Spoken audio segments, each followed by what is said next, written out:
Thanks, John. I think that was a welcome for you guys, I think. As somebody who starts his broadcasting day at 6:30 in the morning in the dark, I think it's a blessing to be able to see the audience every now and again, but you'll tell me over the next hour. We have about, I think, 50 minutes, and before I introduce the guys, you're the real people, I suspect, who'll have questions for what the lads say. So we will open this up, with a good 15, 20 minutes to go for your questions, so have no worries about that. Let me introduce our three interviewees here, who are here with a huge amount of planning. And actually, just before I go any further, our apologies that Alan Cox of Cork can't make it this morning. I know you were expecting to, he's just indisposed this morning. But we have three live and dangerous gentlemen, three of the larger marketing and media agencies in the country. We have Dave Harland on my furthest away from me, Chief Executive of OMG Ireland. In the middle, Bill Kinlay, Chief Executive of Group M and Mindshare. And closest to me, Liam McDonnell, Chief Executive of Dentsu Aegis Ireland. Thanks for coming, lads. I presume you had to get a huge amount of insurance to come here today to be all on the one stage at the one time.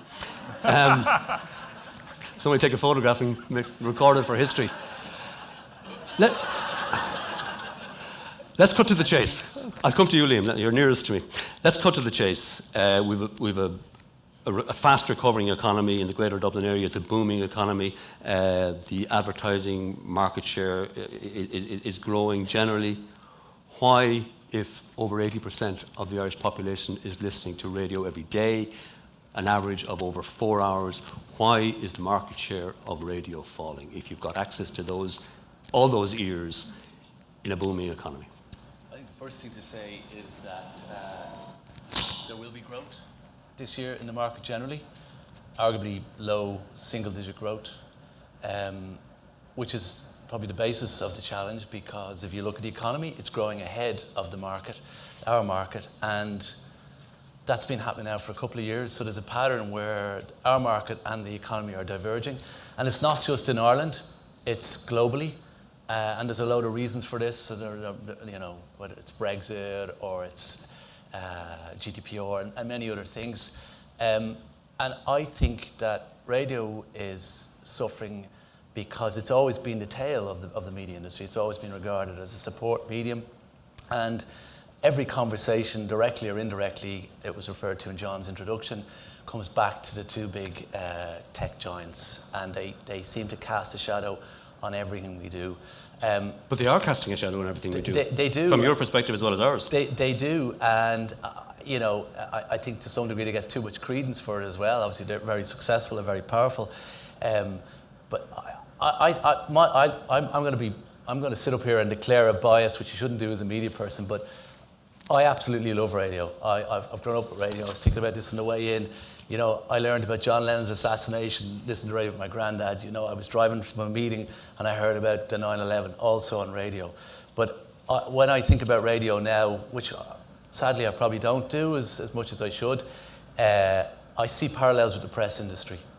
And I think if you're not careful and you don't radically turn yourselves upside down and inside out, you're going to suffer the same consequences. Well, obviously, we will come back to you on that, but are you confirming from your perspective there, Liam, that while the overall market is expected to grow modestly this year, the radio share will continue to decline? Well, or flat. Or flat. Bill? Disagree. Would you disagree? Okay. Disagree. I love radio too. But I think the reality is somewhat different. We did a lot of work in Group M this year to ascertain exactly what was, try to predict as accurately as we can, and it's becoming more difficult to predict what's going to happen in terms of spend. But we did a lot of work and looked at the granularity of what's driving the different media and the different sectors that are driving, whether they're growing or flat or contracting. And we produced a booklet. Some people may have seen it, and if you haven't seen it, then we're happy to provide it to anybody. So if you want to send me an email, I'll send you on a copy of this booklet. But it goes into a lot of detail about what's driving the marketplace, medium by medium, sector by sector. And our feeling, having done all that work, is the marketplace this year is going to be flat. The marketplace generally. The marketplace generally is going to be flat. And that's a good thing because it was contracting last year, so at least we're back to flat, so it's going in the right direction. But the reality is radio contracted last year, 4% down in our view versus the previous year, and our forecast is it's going to contract 6% this year. And it's for the reasons that Liam has said. So it's a combination of budgets reducing generally, which is a combination of factors, particularly the move to digital, being more accountable and more measurable, and the impact of Brexit. I mean, Brexit's sort of talked about by everybody, but it is a huge factor. So much of our business is controlled or at least influenced by the UK. It is a big factor. But the biggest issue and the biggest thing that clients are looking for is a focus on return on investment. So they want to see more certainty in terms of their marketing spend and the return that they're going to get from that. And I think that's where digital has scored and probably continues to score. Now there's lots of issues around brand safety and viewability and all that, but still there is more measurability in the digital marketplace generally, and I think that's probably the biggest issue with radio, because the research is not up. We were sort of asked not to talk about research, I know, but the research is an issue and needs to be addressed. And that, when you've got media that is giving you live or almost live audience data, radio needs to catch up in a major way. You talk about the growing influence of the brands from London. Is there a failure on your part to explain the unique dynamic of radio in Ireland, particularly at a local level? I would say that the first thing that any client that you get coming over from the UK, probably the first thing that any agency will say to them is the marketplace in Ireland is different. It's our interest to say that, and it is. And probably the biggest difference is the radio listenership in Ireland. If you look at the UK, I worked in the UK for 14 years. If you look at the UK, you've got a strong radio marketplace, but half of it is non-commercial with the BBC.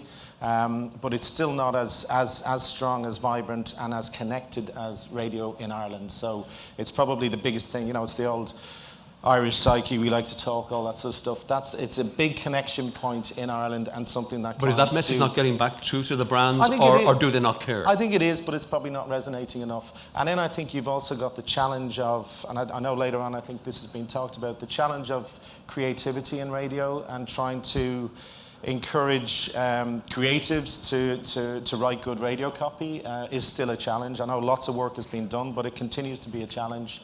And in the main, I'll say this, possibly a controversial statement, but in the main, the quality of advertising on radio in terms of the creative content is not as good as it needs to be.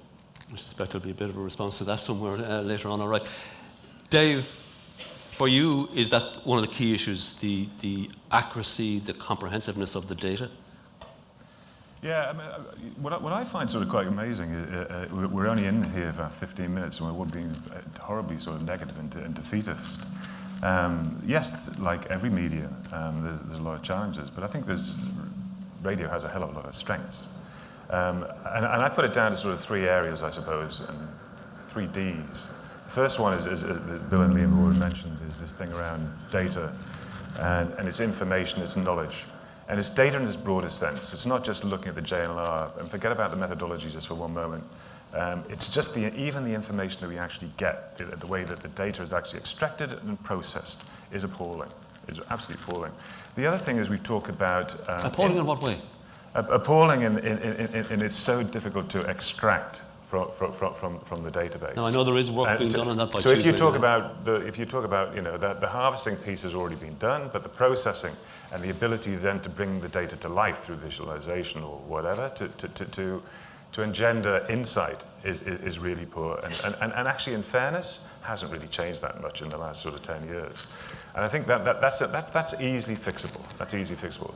The other thing is we talked about in the data arena is this market information. So, if Bill's view of the radio market this year is about, did you say 66 million? 66 million. And that's at the bottom end, because there's another figure of about 130 million. And it's because we don't know whether we're talking about net or gross. We don't really know whether we're talking about just pure agency or direct. And so there's a whole thing that needs to be consolidated. If you look at our neighbours across the water. They have the most wonderful organisation, and they pool all the data into this radio centre. If you look at the radio centre data for the UK, it's broken out by quarter. Investment information is broken out by quarter for local, national, for digital content or branded content, and digital. So everybody assumes, quite rightly, that radio is a cross-platform media, which it is.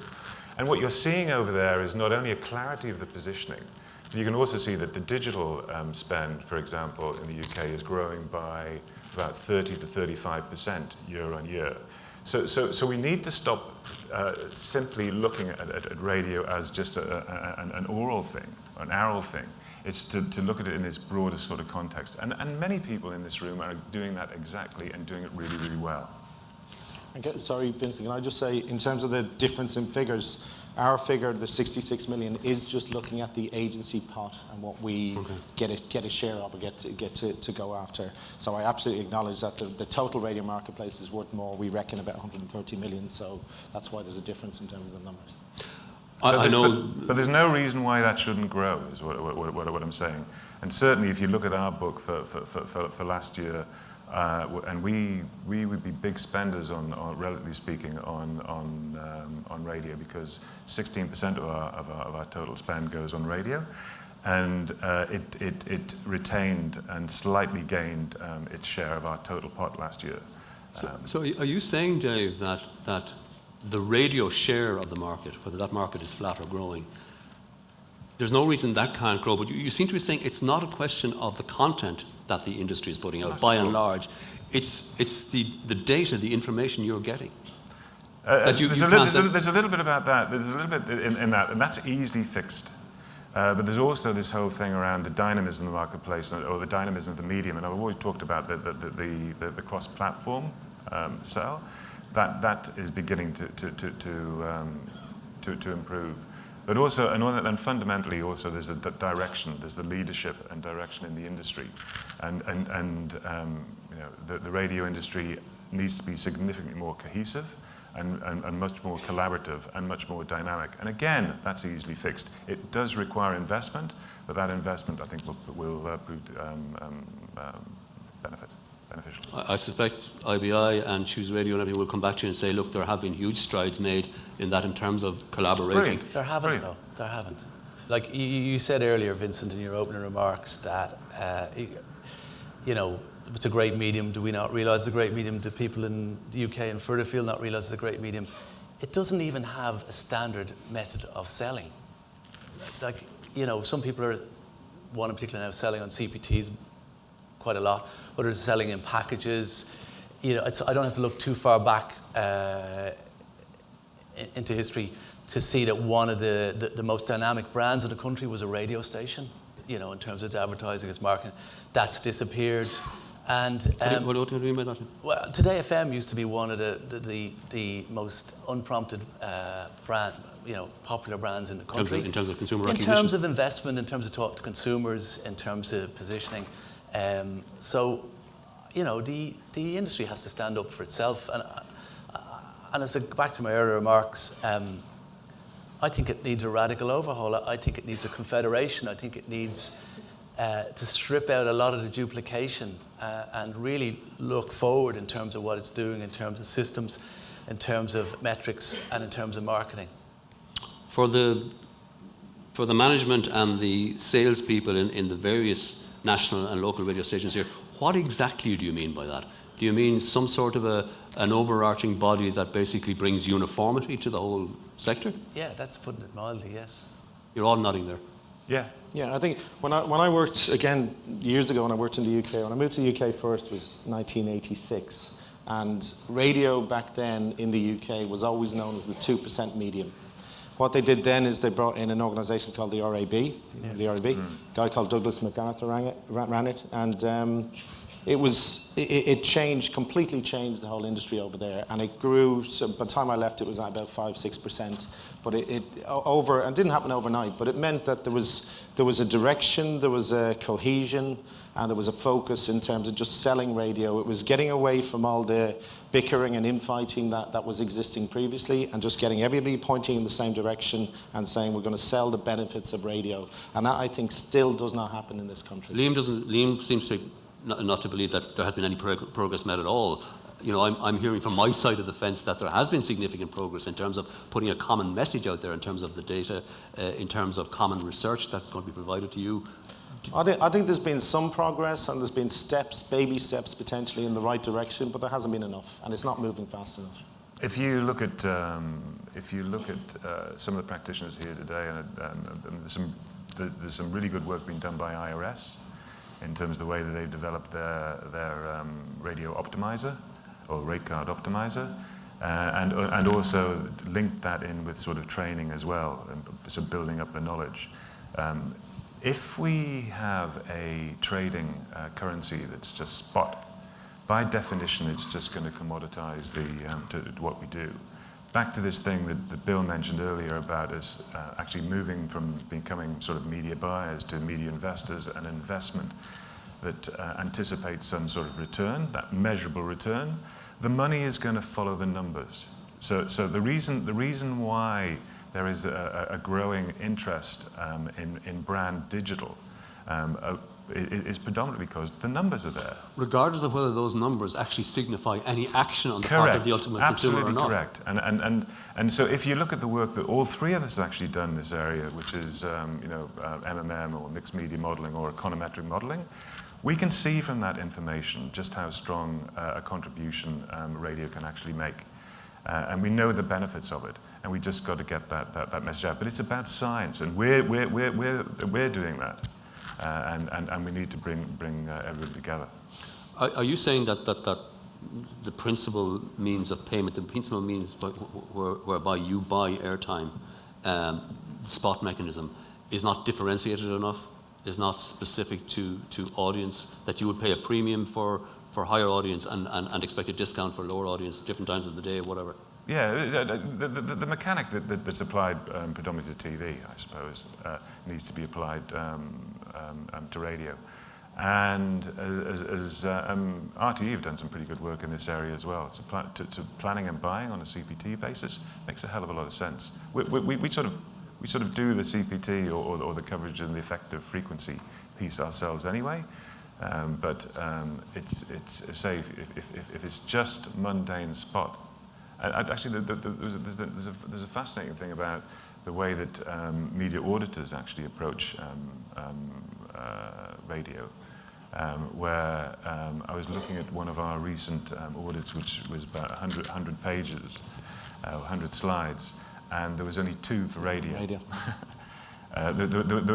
Even though the radio element or the radio investment was about 24% of the total spend. And the reason for that, it was commoditized just into a spot, how many spots you bought, and obviously what the discount was. That has got to change. And actually, in fairness to FM Marsh, she's doing quite a lot more in that area. But it's not, sorry, Vincent, I just add, it's not about paying a premium where we're currently paying a price or otherwise. It's about following the audience. It's about paying for the audience that you get rather than shooting in the dark, which is what we're doing at the moment. So the CPT model enables the stations to manage their inventory much more efficiently, because we still have times of the year with the spot model where it's sold out, and it shouldn't necessarily be sold out. So that, if you know, in a pure marketplace, that would sort of dictate that they're selling it too cheaply. But the reality is they're selling it inefficiently. What the TV stations have been doing for years is optimizing their airtime, looking at the audience, and then selling it in accordance where the audience is. That's what radio needs to do, because it's currently banging out spots, and those spots we could be, you're right, overpaying for some and vastly underpaying for others. But that's because we don't have a sophisticated measurement and we don't have a CPT model to sell it. Liam, it's great that the three of you are here, and I suspect we're going to have a lively debate in a few minutes. But what are you guys doing? Like, you're making your points very clearly there now, and perhaps I'm not pressing you hard enough on them. But what are you guys doing, or what have you been doing over the last number of years to get that message across? at least to have that discussion at a meaningful level with the producers. This market it's a very competitive market. It's a relatively small market, so we're all familiar. I look out into the audience, and I know everybody very, very well. But is it our job to make any particular medium or any particular organisation fit for purpose? I would have thought so. If you feel that ultimately it will get more bang for your client's buck, yeah. But that's very subjective, Vincent. As I said, you look at the quantitative aspects of a CPT where radio always comes out well, and then people say, and I've always said it's a secondary medium. It's tactical. It's for retail. As Bill alluded to, the quality of creative is consistently poor. We always say it, and then for people in the audience who say, well, why don't you sort it out? And we say, well, it's not us. It's somebody else.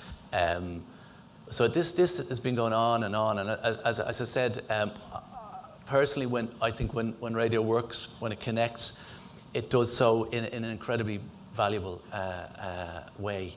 So the opportunities are there. Dave has alluded to it as well. We're moving from radio to audio with podcasts and everything else. So I mean, the potential is there. I just think it needs to be accelerated, and everybody in here, in some shape or form, is either answerable to a P&L or owns a P&L.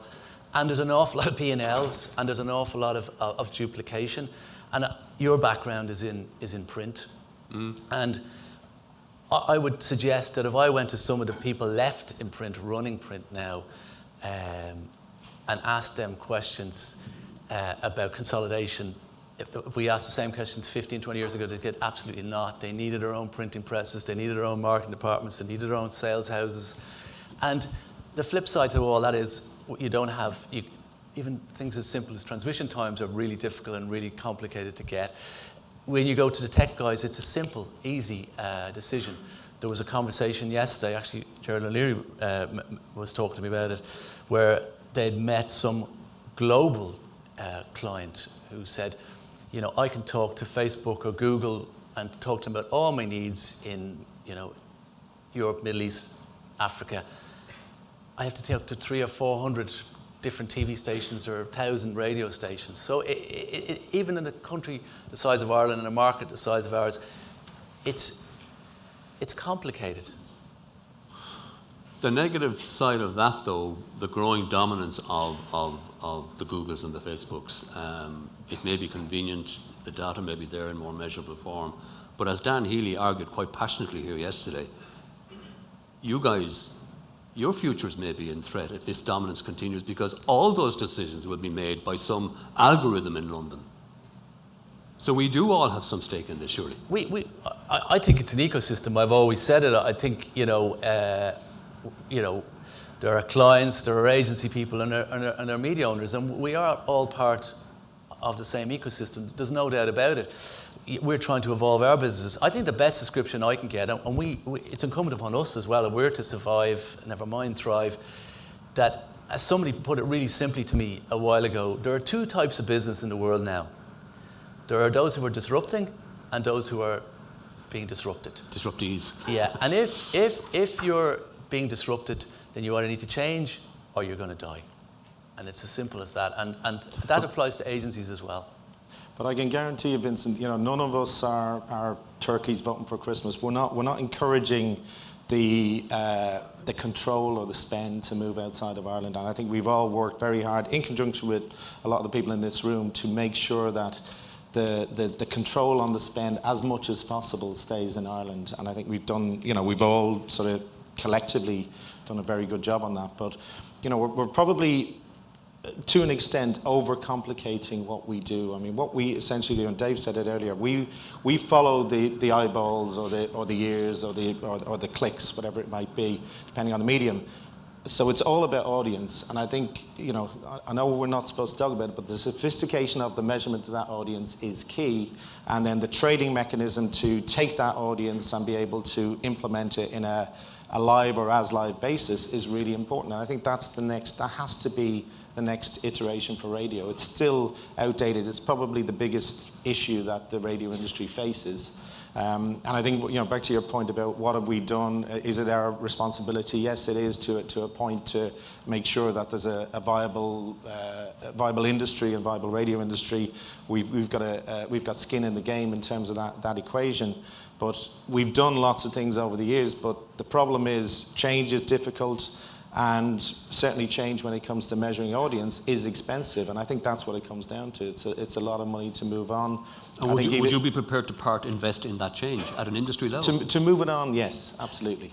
But I think other marketplaces, I think, have struggled with radio listenership because there's been various methodology used in different marketplaces to try and get accurate radio measurement. But I think just accurate measurement generally, the agencies have got a part to play in that, and should, certainly from a Group M point of view, I would commit to it, but should take part in making sure that is more accurate going forward, yeah. Dave, you suggested there was a lack of dynamism at an industry level, and I presume at a local station level. I'll be shot if I don't push back on that one and say, and I would point to my own house, the likes of what Off the Ball is doing, the likes of event-led events that are linked back to radio, linked back to podcasting. Sure, there is some work done. I'm not as well briefed on what's happening at local level, but I suspect all local stations have huge amounts of local engagement that perhaps you're not aware of. Yeah, I think there's a lot of dynamism, and I've already alluded to the fact that IRS have done some great work in this area. RT are being progressive, and some of the and Communicore as well in general, especially as we broaden out into branded content. They do some really good stuff there. So I think there's a lot of creativity. It just needs that cohesion. I mean, we're just talking about Liam mentioned things like processing the data there. We were doing an econometric modelling piece where, over the course of the last month, where we had to collect all of the data by medium, by day, for the last 3 years. And you could do that probably within about 10 minutes on TV, probably in the same amount of time on digital. For radio, it took about 3 weeks. And the reason is we had to go to transmission times. It all came in PDFs or differently formatted Excel spreadsheets. And a lot of it was incorrect as well.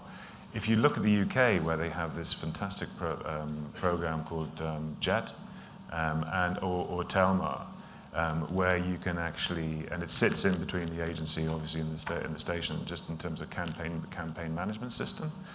It's absolutely superb, and the data can just come straight off the system, and you can track the progress of the campaign. And that comes back in one consistent format from various stations. Now there's an easy thing. Now obviously it costs a little bit of money, but the UK have been working on that since 1997. And it's developed as various iterations, but it's it's very easy, but a significant improvement that's definitely required here. Again, would you be prepared to part invest in But of course, because it would save us a lot of time. And it's back to this thing around brand radio. It's currently in a commoditized state where the client disengaged to a certain extent. Adding science, adding sophistication, and adding dynamism, adding energy, I suppose, would create a lot of benefit. Liam, we don't want to be overly negative. Yep. I presume you do listen to radio a lot. Tell me one thing that stood out for you on any radio station you heard in the last year that said, that works. I can sell that to my client. You mean in terms of creative, or creative, or just the impact it had? I know it was one of the questions that was flagged. I mean, you do end up going back to a handful of ads when it comes to the commercial side of it, because they are few and far between. I was driving in the other day actually, and I didn't realise it was an ad. It was for VHI Life, and I thought it was really clever, and some work a client of ours, Leia's, done where they're recording out of the studio, but they are few and far between. Like on a positive note, I think a lot of people fear the whole move to digital. I think the connection between a listener and audio, radio let's call it, as it becomes more and more digital, offers the opportunity to command a premium. Now, some people think it will commoditize the business further, but I think it really does. Where you can measure people's interests and their intent, you should therefore be able to charge a premium for that connection. So I just think that needs to be accelerated. Anything stood out for you? There's lots. I mean, even in our client base, there are lots of examples I could give you of where we've used radio, used it innovatively, used it effectively, and got the return on investment that we wanted. So it's not, we're not saying it doesn't work. Any particular example? I could quote examples on Ford 100 last year, and we used lots of radio as part of that mix. Now, it was part of the mix, but radio was a very, very successful and important part of the mix of media that we had there. We've used it for Coke, we've used it for Danone, we've used it for Unilever, we've used it for a whole host of clients, and it's worked really well. The areas that are growing on radio, the sectors that are growing are retail, motors, travel, those sorts of areas, and it works extremely well for those. I think there's challenges in some of the other sectors, but they're probably sector challenges rather than radio challenges. The whole FMCG area, for example, there is an issue, and it's not a radio issue. It's a fact that the FMCG side of the industry is probably never going to spend at the levels that it did, and this is across the board, whether it's TV, radio, digital, whatever. It's never going to spend, and that's because they've become much more focused on short-termism, much more focused on less branded content and more promotion. And that's just something that has gone. But there's lots of areas, or it's not has gone, but is going. But there's lots of areas that are growing, and we've got to focus on those. Even the shape of our business within Group M, we've probably been a bit too FMCG focused, and we've seen that is, dare I say it, that's not the future. The future is in other categories, so we've got to grow those categories. But back to the being positive. I'm not trying to be negative in any way. Radio is a fantastic medium. It works extremely well when it's used well. If you get the combination of the creative right, the connection with the audience right, the extension into other media, into social, etc. right, then it can be extremely powerful, and there's lots of examples of it being so. I'm going to open it up to the floor now in just a second. I have one question for each of you. If you were heading up a radio station, apart from actually booking some time with your psychiatrist, what would be the one key change you would make based on the knowledge you have now from your side? Slightly long-winded answer. I think there's lots of positives, and some of the commercial partnerships that our clients are doing with radio have shown good results. So the opportunities are there.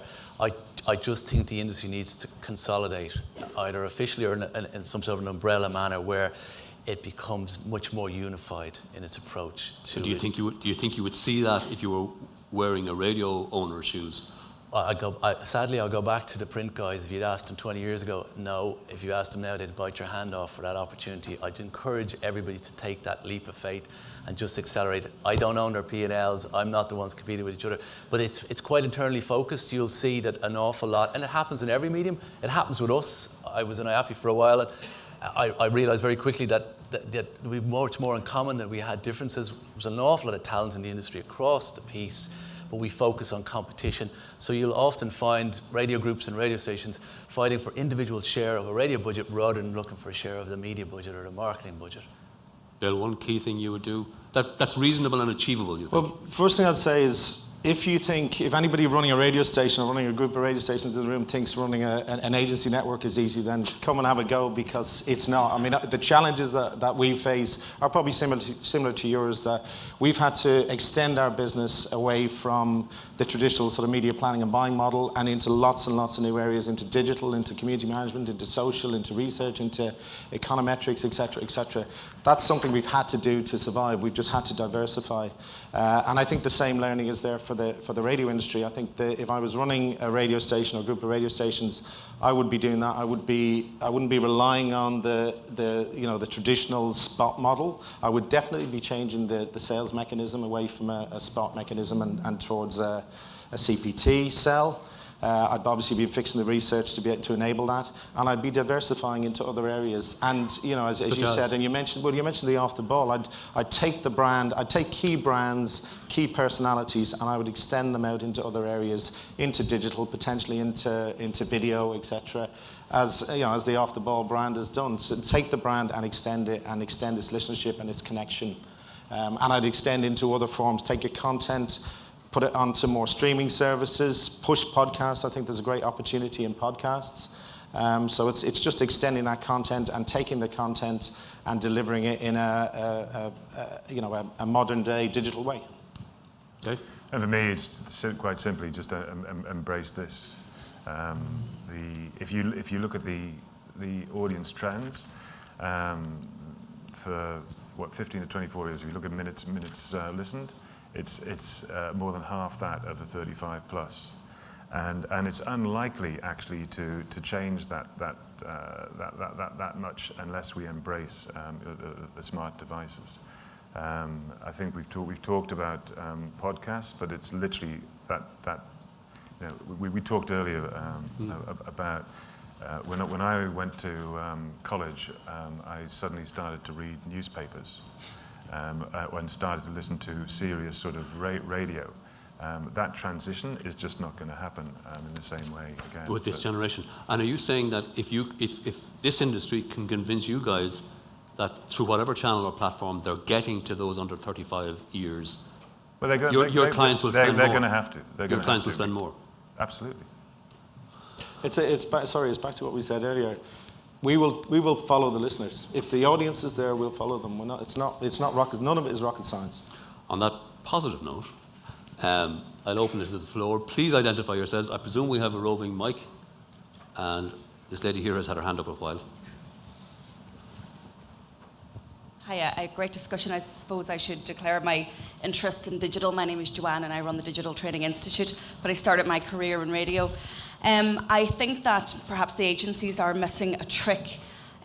Local is the new global when it comes to the world of digital. Facebook launched their Facebook Local app last week. Google have recently changed their algorithm to reflect local. People now don't search near me because they expect the results to be local content. I don't think that all the examples in FMCG reflect the full picture, and I think that radio are so well placed to give that experiential communications that millennials are looking for. And I think radio just needs to evolve, but I think they need the investment. Comment more than a question. Sorry, my response would be certainly the numbers that we've done would suggest exactly that local is doing better than national, and I think that's about the relevance, the community aspect, and the fact that local stations are probably, some of them anyway, are probably more reliant on the local advertising, the butcher, the baker, the candlestick maker locally. But I think it's still for younger audiences. I think you've still got a situation where that connection with radio is not happening. Dave's comment about when he started reading newspapers. I have three sons. I've got a 24-year-old, a 20-year-old, and a 16-year-old. None of them listen to radio. They all listen to Spotify. They all have Apple Music. They all have all these different streaming services. They certainly listen to content, but they do not listen to a radio station, and they don't identify with a radio station. Probably, if they get into my car, the probably first thing they'll do is turn off Radio 1 and turn on Spin. But other than that, that's probably the only radio station they know. And I don't think they're unique in terms of their habits, and I just think for radio needs to be relevant to them and relevant on their platform. So taking that content, making sure it's branded in terms of the station or the brand, and delivering it, as Dave said, in a device that they're familiar with. There's much great. I mean, you're dead right. I mean, but there's a hell of a lot of momentum in the podcast arena. For example, I mean, TGI says that 45% of 15 to 24s are listening to podcasts regularly. If you look at the American market, they expect podcast advertising to double in the next 3 years. Okay, from a relatively low base, but that's indicative of momentum. Fascinating area, and as we say, that'll engage with the younger audience. I would just add, if I may, I think the country, as well as the industry, needs strong indigenous media. I have kids like Bill, and I think if it's positioned right and it's delivered right, you can get younger people to engage in whatever form it is. And I just want us to accelerate that alternative to those big international companies. Question in the corner, I think. Hi, Roisin from Today FM. Liam, noted your comment about Today FM and kind of how, I suppose, years ago it was probably a lot more dynamic, or the unprompted recall was way higher. So I'll take that on board. But also, we're in an area now where just the competition extends far outside radio as a product. It's digital publishers, and branded content obviously has become a huge part of what we do, and something I think Communicore as a group actually does quite well. It's whether or not that is noticed, I suppose, by the bigger brands and the clients. Anyway, that's not my question. My question is around Jane Law, I suppose, and market share. So historically, obviously, market share was probably what stations lived and died by, and now you're talking about a CPT model, and it's all about audience reach and how big our audience is. But how important is the market share figure for your clients and for yourselves when you're deciding whether or not radio forms a part of your media plan? Do you still look at market share and go, oh, that's up, that's down? No. Or do you go, well, actually, no, there's still a massive audience there, and an audience that we want to reach, and they're within the demographic that we want, so absolutely it should be part of it. I just wonder how important that market share figure is.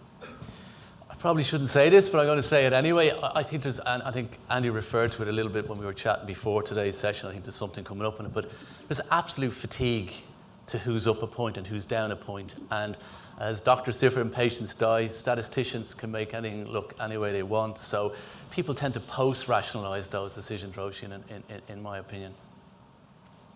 I'd agree. I think it's less relevant, or certainly becoming less relevant, Roisin. It's about the audience, and it's about engaging with that audience. So I think the rest is just window dressing.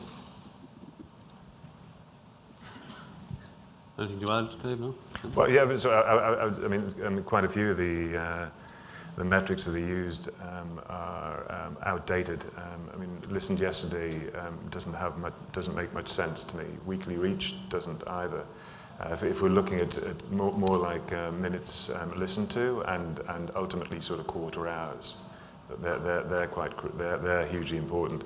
I laugh each time the JNLR comes out, because all of the PR centres around adults and adults only, when the reality is, I mean, one of the classic debate, the classic one we will look for is 2FM outstripping Today FM, and it apparently has done for the first time.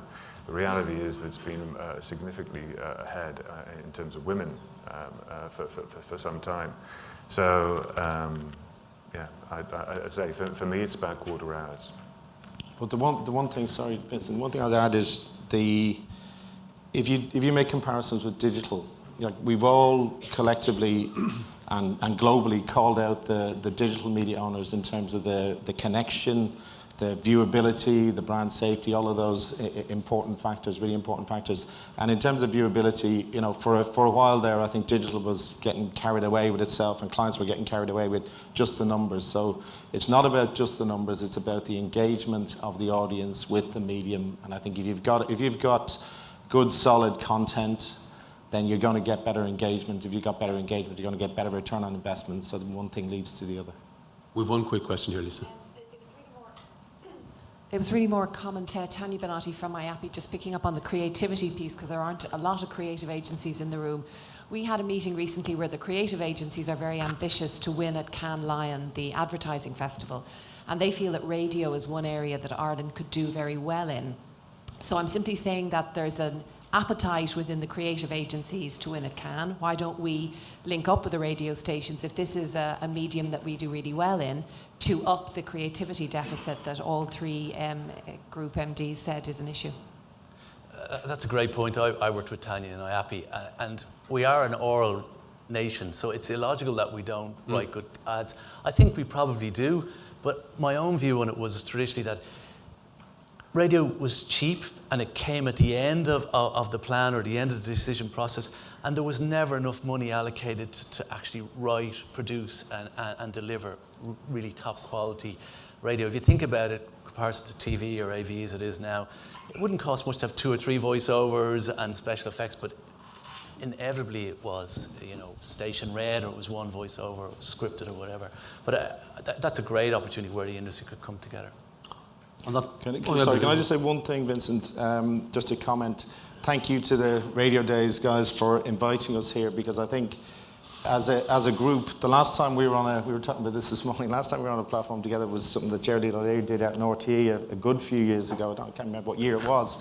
Long ago. And I don't think that happens often enough. So, to have us and hopefully Alan and Eamon and Graham on a platform like this on a more regular basis, I would welcome, and I'd certainly put my time forward to be part of that. So I think it's great to do it. Thank you very much. Very much so.